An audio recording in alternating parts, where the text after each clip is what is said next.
Hello dear student, मैं वीरेंद्र राजवंशी एक बार फिर स्वागत करता हूं अपने यूट्यूब चैनल राजवंशी क्लासेस पर। जैसे कि डियर स्टूडेंट, इससे पहले मैं 12th क्लास में कुछ टॉपिक्स में डाल चुका हूं। अब बात आई 11th क्लास की, तो आज हम 11th क्लास का चैप्टर नंबर 4 को पढ़ेंगे। ठीक है, चैप्टर नंबर 4 का जो नाम है वो आपके सामने है यहाँ पर, chemical bonding and molecular structure. Hindi में अगर आप इसको जानना चाहो तो रासायनिक बंध और आणविक संरचना। ठीक है, तो जैसे कि चैप्टर का ही नाम यहाँ पर शुरू में दे दिया है कि केमिकल बॉन्डिंग, यानी कि क्या है केमिकल बॉन्डिंग। तो हम पहले केमिकल बॉन्डिंग को ही जानेंगे, केमिकल बॉन्डिंग होता क्या है, यानी रासायनिक बंध होता क्या है। ठीक है, तो रासायनिक बंध एक प्रकार क्या होता है कि आकर्षण बल है जो आपस में क्या करता है, एटम्स को बांधे रखता है। यानी हम सिंपल सी बात कह सकते हैं कि जब दो एटम्स आपस में बंधे होते हैं तो उनके बीच में एक बंध कार्य करता है और उस बंध को हम क्या बोलते हैं, रासायनिक बंध बोलते हैं। ठीक है, ये बात समझ में आ गई थी। अब नेक्स्ट टॉपिक, अगर हम इस चैप्टर नंबर 4 में थोड़ा सा इसके बाद हम आगे बढ़े तो आगे बढ़ने के बाद हमने देखा होगा कि वहां लिखा है कि संयोजकता का इलेक्ट्रॉनिक सिद्धांत, यानी कि हम बोल सकते हैं कि इलेक्ट्रॉनिक थ्योरी ऑफ वैलेंसी। ठीक है, अब इलेक्ट्रॉनिक थ्योरी ऑफ वैलेंसी है क्या, उसको जान लेते हैं। देखो, किसी भी तत्व की जो संयोजकता है वो उसके इलेक्ट्रॉनिक विन्यास पर डिपेंड रहती है। यानी कि आप सिंपल सी बात करते हैं कि कोई भी एलिमेंट हो आपका, अगर उसके हम वैलेंसी को पता कर रहे हैं तो हम उसका वैलेंसी का पता, यानी कि हम बताएंगे कैसे उस वैलेंसी को, यानी कि हम उसकी इलेक्ट्रॉनिक कॉन्फ़िगरेशन के अकॉर्डिंग ही बताएंगे कि उसकी इलेक्ट्रॉनिक कॉन्फ़िगरेशन के ऊपर ही डिपेंड करती है। ठीक है, तो अब देखो क्या गया, जब वो इसके इलेक्ट्रॉनिक कॉन्फ़िगरेशन के ऊपर डिपेंड करती है तो हमने उसी सिद्धांत को क्या बोल दिया कि इसे ही हमने बोल दिया कि संयोजकता का इलेक्ट्रॉनिक सिद्धांत। ठीक है, यानी कि अब इंग्लिश में अगर हम बात करें इलेक्ट्रॉनिक थ्योरी ऑफ वैलेंसी भी हम इसे ही कहते हैं। ठीक है, और ये सिद्धांत जो है ये लुईस के अकॉर्डिंग है, कर्सेल और लुईस ने ये बात कही है। ठीक है, नहीं, इसे कुछ मुख्य बिंदु निम्न प्रकार है। जैसे कि इसमें हम प्रथम बिंदु देख रहे हैं कि किसी तत्व की संयोजकता उसके इलेक्ट्रॉनिक विन्यास पर क्या करती है, निर्भर करती है। देखो, हमें यही बात हमने यहाँ पे पढ़ी, वही बात यहाँ आ गई कि सिंपल सी बात है कि जब भी हम वैलेंसी की बात करें तो वैलेंसी डिपेंड करती है इलेक्ट्रॉनिक कॉन्फ़िगरेशन पर। उसके बाद अगर हम बात करें, अब देखो कि मुख्यतः अब ये कह रहा है कि खुद ही कि जो बाह्य कोश के जो इलेक्ट्रॉन है वही क्या करते हैं, बंध में जितने भी हमारे बॉन्ड बनेंगे उनमें पार्टिसिपेट करेंगे। यानी ये कह रहा है कि मुख्यतः बाह्य कोश के इलेक्ट्रॉन, आउटर मोस्ट सेल के जो इलेक्ट्रॉन है वही क्या करते हैं, बंध बनाने में भाग लेते हैं, यानी कि पार्टिसिपेट करते हैं, जो हमारे आउटर मोस्ट इलेक्ट्रॉन होते हैं। और जो हमारे आउटर मोस्ट इलेक्ट्रॉन है हम उनको ही क्या बोल देते हैं, संयोजी इलेक्ट्रॉन बोल देते हैं। ठीक है, तो अब हम थोड़ा देखना, जैसे पॉइंट नंबर फर्स्ट को मैं आपको अच्छे से एक्सप्लेन कर चुका था। पॉइंट नंबर सेकंड के बारे में बात करते हैं। पॉइंट नंबर सेकंड आपके सामने यहाँ पे लिखा है कि अक्रिय गैसों के जो परमाणु रासायनिक जो बंध है उनमें भाग नहीं लेते। क्यों नहीं लेते, क्योंकि उनका जो अस्टक है वो पूर्ण होता है। ये तो सिंपल सी बात आप जानते भी होंगे कि वो खुद ही बोले कि अक्रिय गैस, नाम से ही पता चल रहा है कि वो किसी से क्रिया नहीं कर सकते। ठीक है, वो क्यों नहीं करते, क्योंकि उनका जो अस्टक होता है पूर्ण होता है, यानी कि जो आउटर मोस्ट सेल है उनके, उस सेल में पूरे 8 इलेक्ट्रॉन पूर्ण हो जाते हैं। ठीक है, यानी कि पूरे 8 इलेक्ट्रॉन हो जाने के कारण क्या होगा, यानी वहां उनकी जो वैलेंसी है वो बिल्कुल जीरो होगी। अब जिसकी वैलेंसी जीरो तो वो क्या है, वो किसी से पार्टिसिपेट नहीं कर सकता। तो ये नहीं कि हम सिंपल सी बात यहाँ जान सकते हैं, जिनका अस्टक पूर्ण नहीं होगा वही पार्ट एलिमेंट जो होंगे यहाँ पर, वही तत्व क्या होंगे, यानी कि केमिकल बॉन्डिंग में भाग लेंगे। जैसा कि यहाँ पे थर्ड पॉइंट दिया भी है आपके सामने कि दूसरे तत्वों के परमाणु रासायनिक बंध में भाग लेते हैं। अब क्यों लेते हैं, क्योंकि उनका अस्टक पूर्ण नहीं होता, क्योंकि वहां पर आउटर मोस्ट में जो इलेक्ट्रॉन है वहां पर वो आउटर मोस्ट में इलेक्ट्रॉन जो होते हैं 8 नहीं होते, उससे कम होते हैं, यानी 1 2 3 4 5 6 7 तक हो सकते हैं। ठीक है, नहीं, यानी उनकी कुछ ना कोई एक वैलेंसी होगी, यानी कोई ना कोई एक संयोजकता उसकी होगी। ठीक है, नहीं, अब जिनकी कोई संयोजकता होती है वही क्या करते हैं, केमिकल बॉन्डिंग में भाग लेते हैं, यानी रासायनिक बंध में भाग लेते हैं। अब जैसे कि आगे आप थोड़ा सा बढ़े तो उन्होंने दिया भी, यहाँ पे लिखा हुआ भी है कि उत्कृष्ट गैसों का इलेक्ट्रॉनिक विन्यास। अब देखो, आप समझ में आ रहा होगा कि यहाँ पर उत्कृष्ट गैस आ गई, तो उत्कृष्ट गैस और अक्रिय गैस दोनों ही क्या है, एक ही बात है। ठीक है, नहीं, यहाँ पे दिया भी कि उत्कृष्ट गैसों का इलेक्ट्रॉनिक विन्यास, तो उत्कृष्ट गैसों का जो इलेक्ट्रॉनिक विन्यास है वो मैं आपको करके दिखा देता हूँ 2-4 और एग्जाम्पल समझाने के लिए। पॉइंट नंबर 3 को मैं एक्सप्लेन एक बार और कर दूंगा, इससे पहले मुझे इरेज करना पड़ेगा कि बोर्ड इतना बड़ा नहीं है। ठीक है, कर लेते हैं। चलो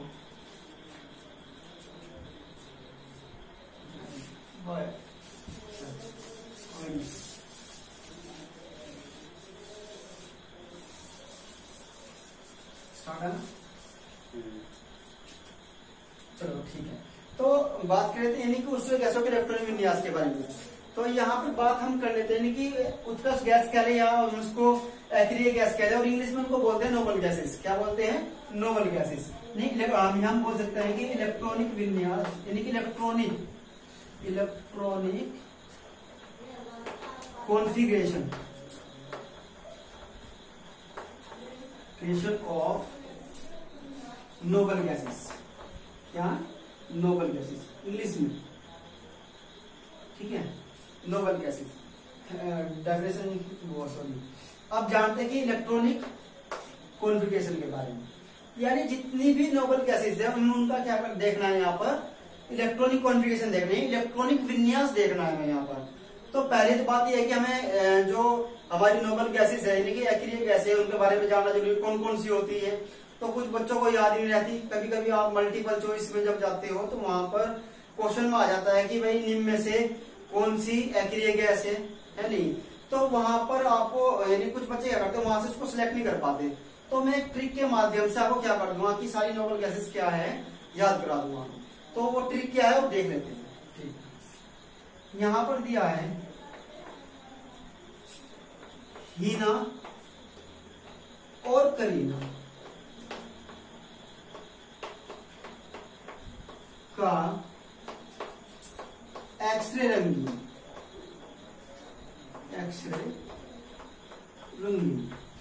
यानी दो फ्रेंड है यहाँ पर हीना और करीना।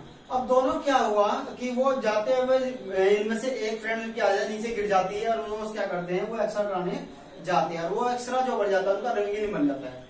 यही हमारी ट्रिक है। इसी ट्रिक से हम क्या करेंगे सारी नोबल गैसेस को याद कर लेंगे। ठीक है, तो यहाँ पर जैसे यहाँ पर ही दिया है तो यहाँ से आ जाएगी आपकी हीलियम, ठीक है नहीं, और जैसे कि यहाँ पर ना दिया है यहाँ पर आ जाएगी आपकी नियोन। इसके बाद यहाँ पर और आपको यहाँ दिया है तो यहाँ पर आ जाएगी आपकी आर्गन। इसके बाद जो यहाँ पर आपको दिया है करीना, अब करीना का मतलब क्या हो जाएगा यहाँ पर हो जाएगा क्रिप्टोन। अगर ये जो आपका का है ये क्या रहेगा यहाँ पर साइलेंट रहेगा। एक्स क्या है यहाँ पर एक्सरे की जगह आएगा जीनोन, इसकी जगह आएगा रेडोन, ठीक है नहीं। तो ये थी ट्रिक, है कमाल की ट्रिक नहीं। तो यहाँ पे ध्यान दो कि सभी दिया हुआ है कि ही का मतलब हीलियम, ना का मतलब नियोन, और का मतलब आर्गन, करीना का मतलब क्रिप्टॉन, और एक्सरे का मतलब जीनोन, और रंगीन का मतलब है रेडोन। ठीक है, तो इस ट्रिक से आप क्या कर सकते हैं सभी नोबल गैसेस को याद कर सकते हैं। अब बात रही है इनकी इलेक्ट्रॉनिक कॉन्फ़िगरेशन की, तो वो मैं इलेक्ट्रॉनिक कॉन्फ़िगरेशन अब इनका करा देता हूं।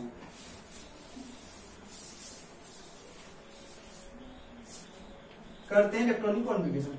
देखो हीलियम है, हीलियम का एटॉमिक नंबर 2 होता है, तो यहां पर 2 लिख देंगे। ठीक है, अब इसके बाद हम करते हैं बात नियोन की। नियोन का एटॉमिक नंबर 10, तो यहाँ पर 2 8। अब यहाँ पर आते हैं नेक्स्ट, तो यहाँ पर आती है हमारी आर्गन AR, उसका एटॉमिक नंबर कितना होता है 18, यानी कि 288। इसके बाद क्रिप्टॉन, क्रिप्टॉन का एटॉमिक नंबर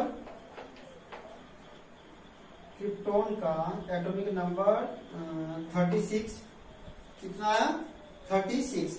अब इसके बाद है जीनोन, जीनोन पहले 36 का वो कर देते हैं इलेक्ट्रॉनिक कॉन्फ़िगरेशन, 2 8 18 8, देखो 36 हो गया क्या, 10 28 और 8 36, ठीक है। अब इसके बाद है जीनोन, जीनोन होता है 54, यहां पर हो जाएगा देखो 2 8 18 18, एक बार हो जाएगा 18 इसमें 8, ठीक है नहीं। इसके बाद रेडॉन 86, इसके बाद 2 8 18 32 88।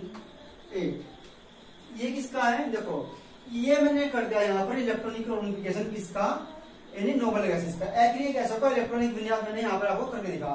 तो आपने यहाँ पर एक चीज नोट की होगी, क्या कि हीलियम को छोड़कर, इसको हीलियम को छोड़कर जितनी भी हमारी अदर नोबल गैसेस यानी कि neon, argon, krypton, xenon, radon, इनके आउटर मोस्ट में 8 ही इलेक्ट्रॉन बच रहे हैं। तो यहाँ पर आप देखो 8 इलेक्ट्रॉन, ठीक है नहीं, या आपको सभी को दिख लेंगे यहाँ पर क्या है 8 इलेक्ट्रॉन, ठीक है नहीं। तो ये थी हमारा electronic configuration of noble gases. इसके बाद मैं करता हूं अदर एलिमेंट का, यानी कि अब ये तो देखो जब इनकी ऑक्टेंट पूरा है, यानी जब इनका अष्टक पूर्ण हो चुका है, तो ये किसी भी केमिकल बॉन्डिंग में भाग नहीं ले सकते। अब जो एलिमेंट केमिकल बॉन्डिंग में भाग लेंगे, मैं उन एलिमेंट के बारे में आपको उनका इलेक्ट्रॉनिक कॉन्फ़िगरेशन करके दिखाता हूं, और वो कैसे भाग लेते हैं वो भी हम इसमें आपको दिखाएंगे, ठीक है।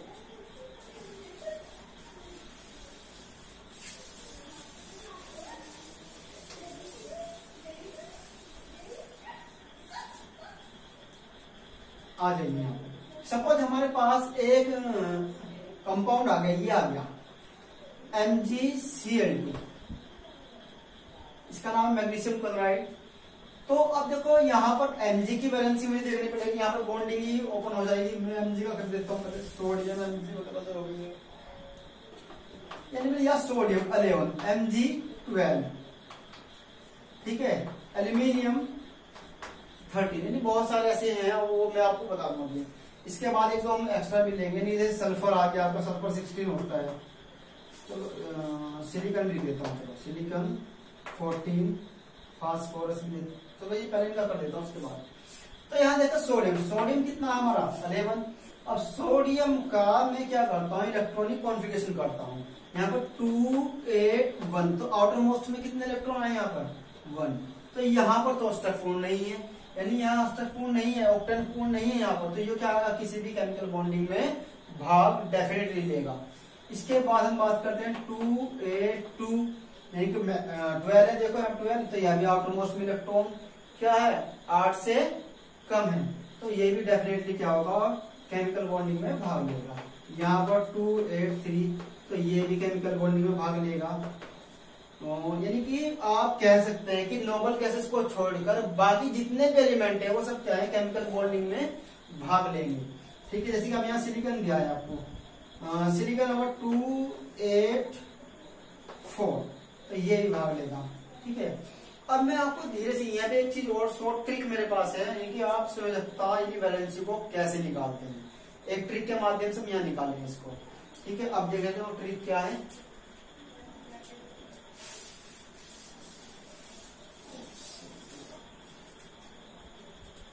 यानी कि अब हमें यहाँ से फाइंड करना है समझ सकता, बस ये तो टॉपिक तो है नहीं, लेकिन मैं फिर भी आपको जानकारी के लिए समझाता हूँ, यानी वैलेंसी,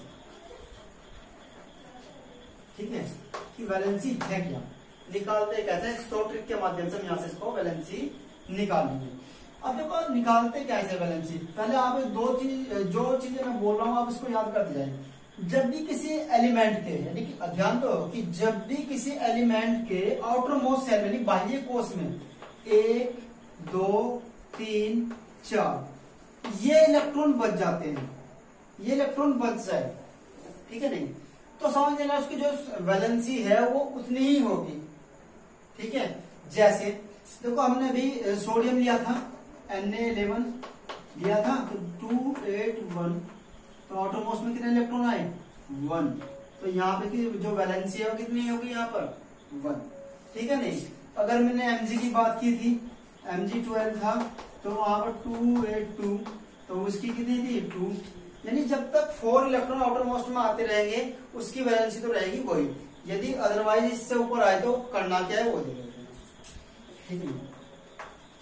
इसके बाद हम करते हैं बात है कि यदि इससे ऊपर है, तो यदि किसी आउटर यानी कि आउटर मोस्ट सेल में 5 6 7 इलेक्ट्रॉन बच जाए, तो अब क्या करते हैं, इसमें से हम क्या करते हैं 8 को घटा देंगे, ठीक है। नियम तो यही है कि भाई जो वैलेंस यानी आउटर मोस्ट यानी आपके जो वैलेंस इलेक्ट्रॉन है उन वैलेंस इलेक्ट्रॉन में से जो 8 इलेक्ट्रॉन क्या करते हैं माइनस कर देते हैं, घटा देते हैं, तो वहां जो वैलेंस है वो माइनस की आती है।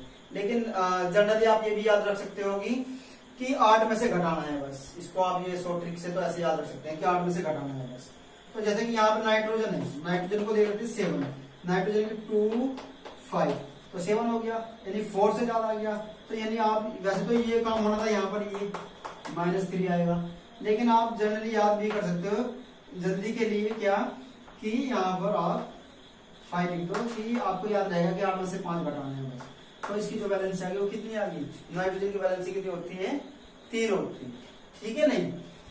तो ये था शॉर्ट ट्रिक वैलेंसी काउंट करने का, ठीक है। आई होप आपको ये सब कुछ समझ में आया होगा। अगर आपको ये वीडियो अच्छा लगा है और आपको अच्छे से समझ में आता है, इस वीडियो को लाइक करना, शेयर करना और चैनल को सब्सक्राइब करना बिल्कुल ना भूले। और साथ में एक पास में बेल आइकन भी आ रहा होगा, उसको आप उसको प्रेस कर लीजिएगा, क्योंकि उस बेल आइकन से ये होगा कि जैसे कि भी नेक्स्ट वीडियो में बनाऊंगा या अपडेट करूंगा, अपलोड करूंगा, तो आपको उसका नोटिफिकेशन मिल जाएगा। धन्यवाद।